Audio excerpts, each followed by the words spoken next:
তারকারা এবার জিতে নিয়েছে সিসিএল। দীর্ঘ অপেক্ষার পর কাপ এসেছে বাংলায়।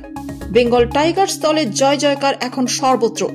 শুভেচ্ছায় ভরিয়ে দিয়েছেন সকলেই টিমকে। রবিবার ফাইনালে কর্ণাটকের মুখোমুখি হয়েছিল বাংলার টিম। এর আগে সিজনগুলিতে বারবার ব্যর্থতার মুখে পড়তে হয় যিশু সেনগুপ্তর টিমকে। তবে তার হার না মানা মানসিকতাটাই আজ আনলো ট্রফি। সোমবার রাতে কলকাতায় ফিরল টিম বেঙ্গল টাইগার্স। কলকাতা বিমানবন্দরে রীতিমতো ছিল উত্তেজনা। কাপ নিয়ে যিশু এয়ারপোর্টের বাইরে পা রাখার মুহূর্ত ভাইরাল সোশ্যালে।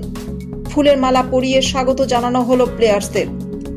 বনি সেনগুপ্তকে বলতে শোনা গেল, ব্যাকা তেড়া হয়ে ফিরছি, পা নাড়াতে পারছি না, ফাইনালি জিতে ফেরা, ট্রফি বাড়িতে আনা।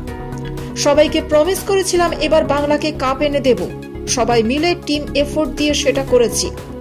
কেউ ব্যাটিংয়ে, কেউ বোলিংয়ে, কেউ ফিল্ডিংয়ে, সবাই মিলে একটা প্রচেষ্টা। একটা ভালো খেলা দেখাবো সবাইকে, এটা স্বপ্ন ছিল, সেটা করতে পেরেছি। সত্যি খুব খুশি আজকে। তবে ভাইস ক্যাপ্টেন সৌরভ কিন্তু ছাড়ার পাত্র নন। কাপ নিয়ে কলকাতায় পা রেখে ট্রোলারদের করলেন তুলোধনা।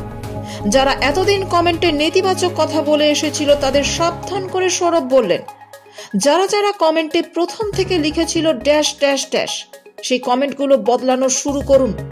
কাল সকালে ঘুম থেকে ওঠার পর ওগুলোতেই ফেরত যাব। এবারে প্রথম থেকেই দুর্দান্ত ফর্মে ছিল টিম বাংলা। চলতি বছরের দেশের চলচ্চিত্র ও টেলিভিশন জগতের তারকাদের নিয়ে তৈরি এই ক্রিকেট লিগে অংশ নিয়েছিল মোট 8টি দল। সেরা 3-এ ছিল কর্ণাটক, বাংলা এবং মুম্বাই। তবে রিতেশ দেশমুখ আর কিচ্চা সুদীপের দলকে হারিয়ে শেষ হাসি হাসে বাংলার খুব প্রিয় এই তারকারা। 2010 সালে এই টুর্নামেন্ট শুরু হওয়ার পর থেকে এই প্রথম বিজয়ীর হাসি তাদের মুখে। সঙ্গে হাসছে গোটা বাংলার মানুষও।